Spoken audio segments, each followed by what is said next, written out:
আসসালামু আলাইকুম। মালয়েশিয়ার সকল বৈধ অবৈধ সকল প্রবাসীদের জন্য সুখবর দিল কুয়ালালামপুর বাংলাদেশ হাইকমিশন থেকে। আপনারা সকলেই এখন থেকে এমআরপি পাসপোর্ট রিনিউ করতে পারবেন, তবে শর্ত সাপেক্ষে। ভিডিওটি মনোযোগ সহকারে দেখবেন, কোনো ভুল করবেন না এবং ই পাসপোর্ট বিষয়ে বিস্তারিত তথ্য জানাবো। এবং আরও সুখবর আছে, যারা 2-3 মাস যাবৎ এমআরপি পাসপোর্ট রিনিউ করার জন্য জমা দিয়েছেন আপনাদের জন্য আছে বিস্তারিত তথ্য। এবং যারা নদীপথে আসছেন, যাদের কোনো পাসপোর্ট নেই, আপনারা নতুন করে পাসপোর্ট তৈরি করতে পারবেন কিনা সকল বিষয়ে জানাবো বিস্তারিত তথ্য। প্রবাসীরা, কুয়ালালামপুর বাংলাদেশ হাইকমিশন যেভাবে আপনাদের উদ্দেশ্যে একটি নোটিশ করেছে, আমি হুবহুব আপনাদের সেই বিষয়গুলো সংক্ষিপ্ত আকারে তুলে ধরব। প্রথমত বলি যে আপনাদের কমন প্রশ্ন, তো এমআরপি পাসপোর্ট পোস্টলাজের মাধ্যমে আবেদন বা রিনিউ করার জন্য জমা দেওয়া যাবে কিনা? উত্তর হলো না। পোস্টলাজের মাধ্যমে এমআরপি পাসপোর্ট নতুন করে কোনো আবেদন করতে পারবেন না, এম্বাসি এটাকে না করে দিছে। এবং 2 নম্বর হলো, এখন কি এমআরপি পাসপোর্ট রিনিউ করা যাবে কিনা? এটা হলো আপনাদের কমন প্রশ্ন। আপনারা সবসময় বলেন যে এমআরপি পাসপোর্ট রিনিউ করা যাবে কিনা, ভোটার কার্ড নাই কিংবা জন্মনিবন্ধনপত্র আছে সেটা সংশোধন করতে হবে, অনেক ভুল আছে। এখন হাইকমিশন যে বিষয়টা ক্লিয়ার করেছে, এখন থেকে এমআরপি পাসপোর্ট রিনিউ করা যাবে না। হাইকমিশনের উত্তরে বলেছে যে যাদের এনআইডি কিংবা অনলাইনে জন্মনিবন্ধনপত্রের সাথে এমআরপির পাসপোর্টের সাথে যাদের মিল নেই, অর্থাৎ আপনার জন্মনিবন্ধনপত্র আছে কিংবা ভোটার কার্ড আছে কিন্তু আপনার এমআরপি পাসপোর্টের সাথে যাদের তথ্যের কোনো মিল নেই এবং আপনার ভিসা রানিং আছে, আপনি বৈধ প্রবাসী, আপনার ভিসা রানিং আছে, সেক্ষেত্রে আপনি সরাসরি কুয়ালালামপুর বাংলাদেশ হাইকমিশনে গিয়ে আপনি এমআরপি পাসপোর্টের জন্য আবেদন করতে পারবেন। আমি আবারও বলি, যার রানিং ভিসা আছে যে বৈধ, যার রানিং ভিসা আছে যে বৈধ এবং আপনার পাসপোর্টের সাথে যদি আপনার এনআইডি কার্ড কিংবা জন্ম নিবন্ধনপত্রের মিল না থাকে, তাহলে আপনি ভিসার ফটোকপি রানিং ভিসা দেখিয়ে আপনি এমআরপি পাসপোর্টের জন্য আবেদন করতে পারবেন সরাসরি কুয়ালালামপুর বাংলাদেশ হাইকমিশনে গিয়ে। এবং কারো যদি রানিং ভিসা আছে কিন্তু আপনার পাসপোর্টের সাথে ভোটার কার্ড কিংবা জন্ম নিবন্ধনপত্রের মিল আছে, সেক্ষেত্রে আপনাকে ই পাসপোর্টের জন্যই আবেদন করতে হবে। বিষয়টা বুঝতে পারছেন? আপনার ভোটার কার্ড আছে কিংবা জন্ম নিবন্ধনপত্র আছে, এমআরপি পাসপোর্টের সাথে যদি আপনার তথ্য মিল থাকে তাহলে আপনাকে ই পাসপোর্ট আবেদন করতে হবে। যাদের এমআরপি পাসপোর্টের সাথে জন্ম নিবন্ধনপত্র কিংবা ভোটার কার্ডের তথ্যের মিল নেই এবং আপনি বৈধ রানিং ভিসা আছে, সেক্ষেত্রে আপনি শুধু ভিসার ফটোকপি দিয়ে আপনি এমআরপি পাসপোর্টের আবেদন করতে পারবেন, রিনিউ করতে পারবেন সরাসরি কুয়ালালামপুর বাংলাদেশ হাইকমিশনে গিয়ে। বিষয়টা ক্লিয়ার।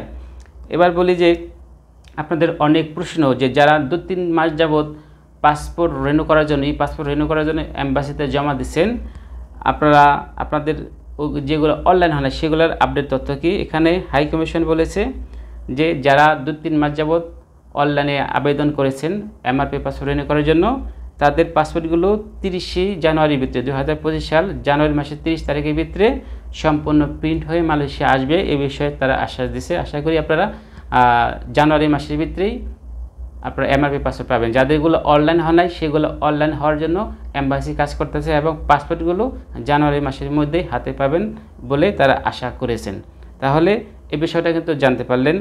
এবং 4 নম্বরে জানাবো যে হাজার হাজার প্রবাসী ভাইরা পোস্টলাজের মাধ্যমে অ্যাপয়েন্টমেন্ট নিয়েছেন পাসপোর্ট সংগ্রহ করার জন্য, কিন্তু আপনারা পাসপোর্ট পাচ্ছেন না।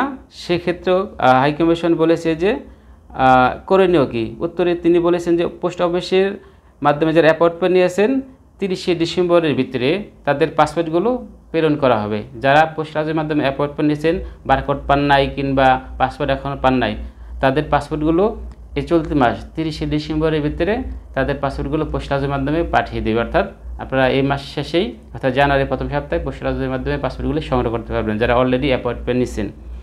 সব বিষয়গুলো খোলাখুলিভাবে হাইকমিশন এরকম একটা সুন্দর কাজ করেছে, আপনাদেরকে সুন্দর মতো বুঝিয়ে দিয়েছে কী করা যাবে কী করা যাবে না।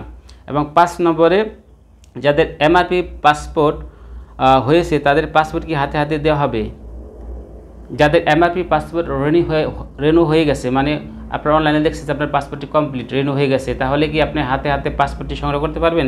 সেক্ষেত্রে উত্তরে বলেছে হ্যাঁ, আপনারা সরাসরি এম্বাসিতে গিয়ে পাসপোর্ট সংগ্রহ করতে পারবেন এবং পোস্টলাজের মাধ্যমেও পাসপোর্ট সংগ্রহ করতে পারবেন। যাদের এমআরপি পাসপোর্ট হয়ে গেছে আপনারা সরাসরি এম্বাসি গিয়েও পাসপোর্ট সংগ্রহ করতে পারবেন কিংবা পোস্টলাজের মাধ্যমে অ্যাপয়েন্টমেন্ট নিয়েও আপনার পাসপোর্ট সংগ্রহ করতে পারবেন। এবং 6 নম্বরে হলো 6 নম্বর বলে যে পরবর্তী যে কোনো সময় বিভিন্ন রাজ্যে হাইকমিশন কর্তৃক পাসপোর্ট সেবা নেওয়ার ক্ষেত্রে অনলাইনে অ্যাপয়েন্টমেন্ট কীভাবে নেবেন? আপনারা যারা বিভিন্ন রাজ্যে আছেন, যেমন পেরাক, জোহর বারো, আপনারা কীভাবে সেখানকার অ্যাপয়েন্টমেন্ট নেবেন, সেক্ষেত্রে হাইকমিশন বলেছে যে যখন তারা জোহর বারো যায় তার আগে হাইকমিশন তাদের ফেসবুক পেজে নোটিশ করে যে আমরা কত তারিখে হাইকমিশনে যাব। তখন তারা একটা লিঙ্ক দেয়, সেখানে লিঙ্ক দেয় যে কত তারিখে কোথায় যাবে, কোন প্রদেশে যাবে। সেক্ষেত্রে তারা একটা লিঙ্ক দেয়, সেই লিঙ্কে গিয়ে আপনারা সেই প্রদেশের অ্যাপয়েন্টমেন্ট নিতে হবে। সেক্ষেত্রে আপনাদেরকে Kuala Lumpur Bangladesh high commission Facebook page follow করতে হবে এবং কখন জোহর বারো যাবে, কখন পেরাক যাবে, তখন তারা সেখানকার একটা লিঙ্ক তারা দেয়, সেখানে লিঙ্কে গিয়ে আপনারা অ্যাপয়েন্টমেন্ট নিতে পারবেন। তারপরে 7 নম্বরে হলো আপনারা যারা নদীপথে মালয়েশিয়া আসছেন, যে কোনো উপায়ে মালয়েশিয়া আসছেন, যাদের কোনো পাসপোর্ট নেই, আপনারা কি নতুন করে পাসপোর্ট তৈরি করতে পারবেন কি না? উত্তর হাইকমিশন বলেছে না, যাদের কোনো পাসপোর্ট ফটোকপি নেই তাদের কোনো পাসপোর্ট করার সুযোগ নেই। হাইকমিশন থেকে এরকম নতুন কোনো পাসপোর্ট করার সুযোগ নেই, মানে এখনও আপনাদের বিষয়ে কোনো উদ্যোগ নেয়নি হাইকমিশন, যাদের কোনো পাসপোর্ট নেই। 8 নম্বরে বলেছে যারা এখন ই পাসপোর্ট রিনিউ করবে তারা কোথায় রিনিউ করবে, মানে আপনারা অনেকে জানিয়ে গেছেন যে ইএসকেল অফিস বন্ধ, এই সেজন্য আপনাদের ভয় হয়। সেখানে হাইকমিশন যে 8 নম্বরে যে বিষয়টা উল্লেখ করছে যে এখন আপনারা যারা ই পাসপোর্ট রিনিউ করবেন তারা কোথায় রিনিউ করবেন, আপনারা ই পাসপোর্ট বর্তমানে ইএসকেল অফিসে রিনিউ করবেন। ইএসকেল অফিস মার্চের 2 তারিখ পর্যন্ত তাদের কার্যক্রম চালু থাকবে। ইএসকেল অফিস যে থার্ড পার্টি যারা আছে বর্তমানে তাদের কার্যক্রম মার্চের 2 তারিখ পর্যন্ত চলবে, অর্থাৎ এই মার্চের 2 তারিখ পর্যন্ত আপনারা কুয়ালালামপুর ইএসকেল সাউথ গেটেই আপনারা ই পাসপোর্ট রিনিউর জন্য আবেদন করতে পারবেন। পরবর্তীতে কী নামে আবার আবেদন করবে সেটা মার্চের পরে হাইকমিশন আবার বলে দেবে।